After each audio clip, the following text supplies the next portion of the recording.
حضرت صلی اللہ علیہ وآلہ وسلم پر وحی کا ابتدائی دور اچھے سچے پاکیزہ خوابوں سے شروع ہوا۔ آپ خواب میں جو کچھ دیکھتے وہ صبح کی روشنی کی طرح صحیح اور سچا ثابت ہوتا۔ پھر من جانب قدرت آپ تنہائی پسند ہو گئے اور آپ نے غار حرا میں خلوت نشینی اختیار فرمائی اور کئی دن اور رات وہاں مسلسل عبادت اور یاد الہی و ذکر میں مشغول رہنے لگے۔ جب تک گھر آنے کو دل نہ چاہتا توشہ ہمراہ لیے ہوئے وہاں رہتے۔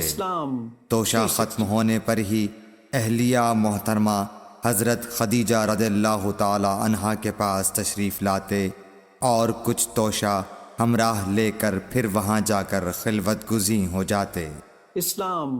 یہی طریقہ جاری رہا یہاں تک کہ آپ پر حق منکشف ہو گیا اور آپ غار حرا ہی میں قیام پذیر تھے کہ اچانک حضرت جبرائیل علیہ السلام آپ کے پاس حاضر ہوئے اور کہنے لگے کہ اے محمد پڑھو۔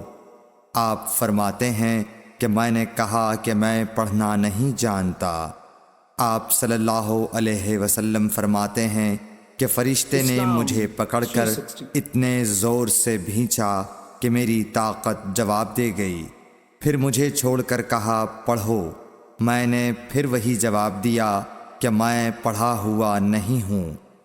اس فرشتے نے مجھ کو نہایت ہی زور سے بھینچا کہ مجھ کو سخت تکلیف محسوس ہوئی۔ پھر اس نے کہا کہ پڑھ۔ میں نے کہا میں پڑھا ہوا نہیں ہوں۔ فرشتے نے تیسری بار مجھ کو پکڑا اور تیسری مرتبہ پھر مجھ کو بھینچا۔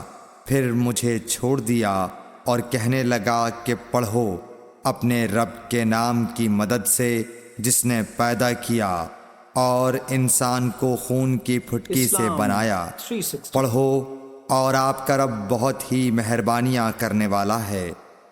بس یہی آیتیں آپ حضرت جبرائیل علیہ السلام سے سن کر اس حال میں غار حرا سے واپس ہوئے کہ آپ کا دل اس انوکھے واقعے سے کانپ رہا تھا۔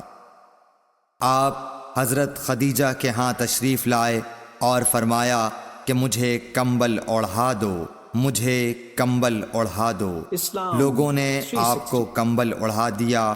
جب آپ کا ڈر جاتا رہا تو آپ نے اپنی زوجہ محترمہ حضرت خدیجہ رضی اللہ تعالی عنہا کو تفصیل کے ساتھ یہ واقعہ سنایا اور فرمانے لگے کہ مجھ کو اب اپنی جان کا خوف ہو گیا ہے۔ آپ کی اہلیہ محترمہ حضرت خدیجہ رضی اللہ تعالی عنہا نے آپ کی ڈھارس بندھائی اور کہا کہ آپ کا خیال صحیح نہیں ہے۔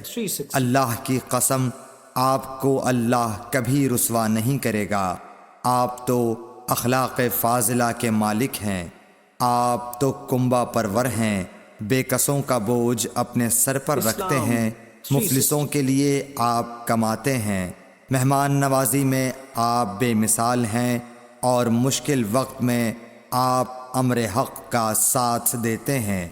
ایسے اوصاف حسنہ والا انسان یوں بے وقت ذلت و خواری کی موت نہیں پا سکتا۔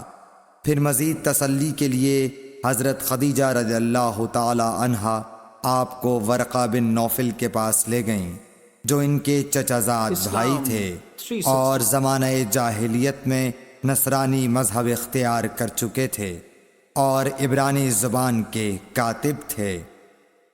چنانچہ انجیل کو بھی حسب منشائے خداوندی عبرانی زبان میں لکھا کرتے تھے۔ انجیل سریانی زبان میں نازل ہوئی تھی، پھر اس کا ترجمہ عبرانی زبان میں ہوا۔ ورقہ اسی کو لکھتے تھے۔ وہ بہت بوڑھے ہو گئے تھے، یہاں تک کہ ان کی بینائی بھی رخصت ہو چکی تھی۔ حضرت خدیجہ رضی اللہ تعالی عنہا نے ان کے سامنے آپ کے حالات بیان کیے اور کہا کہ اے چچا زاد بھائی، اپنے بھتیجے محمد صلی اللہ علیہ وسلم کی زبانی ذرا ان کی کیفیت سن لیجئے۔ وہ بولے کہ بھتیجے آپ نے جو کچھ دیکھا ہے اس کی تفصیل سناؤ۔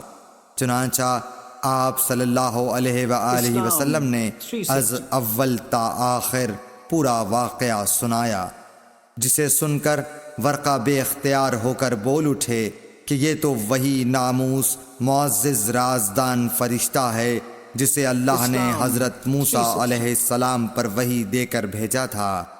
کاش میں آپ کے اس عہد نبوت کے شروع ہونے پر جوان عمر ہوتا، کاش میں اس وقت تک زندہ رہتا جب کہ آپ کی قوم آپ کو اس شہر سے نکال دے گی۔ رسول کریم صلی اللہ علیہ وآلہ وسلم نے یہ سن کر تعجب سے پوچھا کہ کیا وہ لوگ مجھ کو نکال دیں گے، حالانکہ میں تو ان میں صادق و امین و مقبول ہوں۔ ورقہ بولا، ہاں یہ سب کچھ سچ ہے، مگر جو شخص بھی آپ کی طرح امر حق لے کر آیا لوگ اس کے دشمن ہی ہو گئے ہیں۔ اگر مجھے آپ کی نبوت کا وہ زمانہ مل جائے تو میں آپ کی پوری مدد کروں گا، مگر ورقہ کچھ دنوں کے بعد انتقال کر گئے، پھر کچھ عرصے تک وحی کی آمد موقوف رہی۔ صحیح بخاری حدیث نمبر 3۔ قرآن و حدیث کی سب سے بڑی موبائل ایپ